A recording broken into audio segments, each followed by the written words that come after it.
Nós só vamos juntar uma galera e pedir o fim da economia burguesa. O que poderia dar errado, não é mesmo? Este é o Visão Libertária, sua fonte de informações descentralizadas e distribuídas. Esse artigo foi sugerido e escrito por Rodolfo Andrello, revisado e narrado por JJ Liber. A história da repressão stalinista há muito tempo vem atraindo o interesse de estudiosos e do público em geral, resultando em inúmeros livros e artigos sobre o assunto. Um dos livros mais icônicos sobre a tragédia humanitária na União Soviética foi escrito pelo historiador francês Nicolas Vert, denominado Ilha Canibal, Morte em um Gulag Siberiano. Como o próprio título já adianta, o livro aborda um dos mais perturbadores episódios da tirania socialista liderada por Stalin em seus asséculos, ocorrido na Ilha Nazino na década de 1930 e que resultou em um cenário de fome tão insuportável que as vítimas do Gulag comiam-se umas às outras no desespero por falta de alimento. Segundo registros, 2/3 dos enviados para Nazino acabaram morrendo por conta das condições precárias. Há certas linhas que definitivamente não deveriam ser cruzadas. Uma dessas é a antropofagia, que é o ato de comer carne humana. É claro que a maioria das pessoas só optariam pela carne humana como um último recurso, num perturbador ato de desespero para salvar suas vidas. Como foi o caso dos sobreviventes do voo Força Aérea Uruguaia 571, que caiu na Cordilheira dos Andes em 13 de outubro de 1972. Esse foi um voo fretado que transportava 45 pessoas, incluindo uma equipe de rugby, seus amigos, familiares e associados. Aproximadamente 1/4 dos passageiros da aeronave morreram imediatamente após o acidente, e outros sucumbiram posteriormente devido ao frio e aos ferimentos. Os sobreviventes tiveram que lidar com condições climáticas extremas, frio excessivo sem nenhum tipo de fonte de aquecimento, a mais de 3.600 metros de altitude. Eles passaram cerca de 72 dias na região inóspita. Por isso, para sobreviver, não lhes restou opção a não ser se alimentar da carne dos falecidos. De todo modo, a literatura médica possui farta documentação sobre as consequências desse ato tenebroso, valendo a pena citar a famosa febre de Kuru, definida como uma doença neurodegenerativa, infecciosa, causada por um prion. A doença foi descoberta pela investigação de uma doença que atacava uma tribo de nativos da Nova Guiné. Acontece que essa tribo era contaminada pelo prion ao realizar rituais de antropofagia, devorando o cérebro de pessoas falecidas para conseguir assimilar sua sabedoria. Não é possível saber se a antropofagia na Ilha Canibal de Stalin desencadeou alguma doença desse tipo, mas o que está bem documentado é que uma vez que o consumo de carne humana começou, o cenário foi de mal a pior. No início, as pessoas na ilha devoravam os cadáveres apenas para aplacar sua fome, mas após um tempo, também teve início a criação de gangues no território que atacavam as pessoas ainda vivas para devorar seus corpos.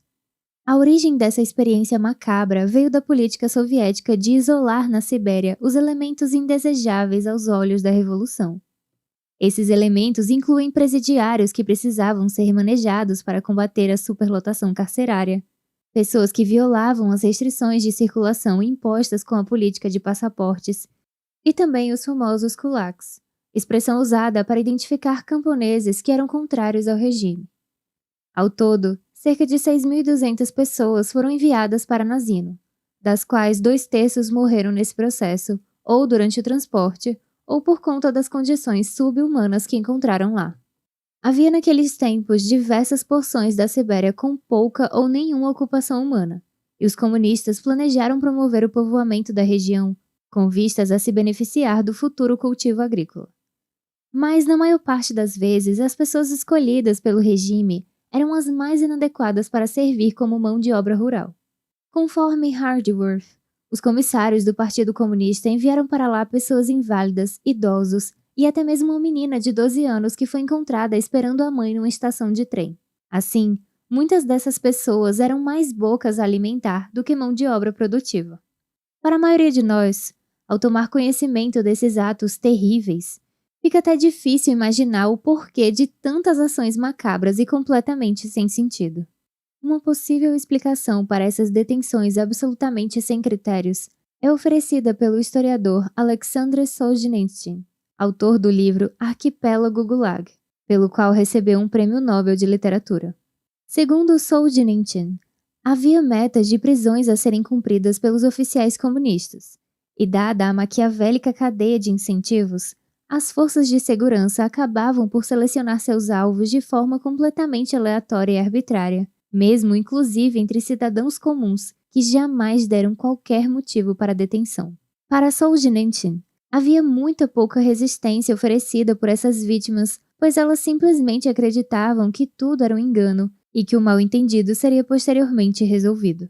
Porém, conforme podemos confirmar através de relatos de mortes entre os condenados apresentados no livro de Hardworth, no fim das contas, muitas dessas pessoas inocentes sequer tiveram a oportunidade de saber o motivo de estarem sendo presas. Eis um fato intrigante que vale a pena enfatizar. A doutrina comunista combatia ferozmente a crença religiosa, mas, ironicamente, ao mesmo tempo, os discípulos de Marx mostravam uma fé absoluta em seus próprios planos mirabolantes de reforma social. E por mirabolantes, estamos falando do envio de pessoas para ocupar a Sibéria, recebendo no máximo um punhado de farinha que eles teriam de misturar com a água do rio para poder cozinhar. E se não bastasse, os prisioneiros ainda eram fustigados pelos guardas da ilha, que agiam de forma mais abjeta, extorquindo roupas dos colonos e até atirando em alguns por simples esporte. Infelizmente, essa não era a primeira nem a última vez que o comunismo provocaria cenas de fome e canibalismo. Conforme o historiador britânico Orlando Figes documenta, as mães, para alimentar os seus filhos, decepavam os membros de cadáveres e ferviam a carne. As pessoas alimentavam-se de seus próprios parentes, e com frequência até mesmo bebês, já que eram menos resistentes à fome e às doenças, além de possuírem uma carne mais macia. Não sei como tem gente que ainda defende o comunismo. Talvez em algum momento você já tenha se perguntado sobre a origem daquele dito popular que diz que comunistas comem criancinhas. Bem, agora você já sabe a origem dessa lenda urbana, que infelizmente revelou-se como sendo muito mais do que uma mera anedota. Quantas vezes esses episódios vergonhosos ocorreram?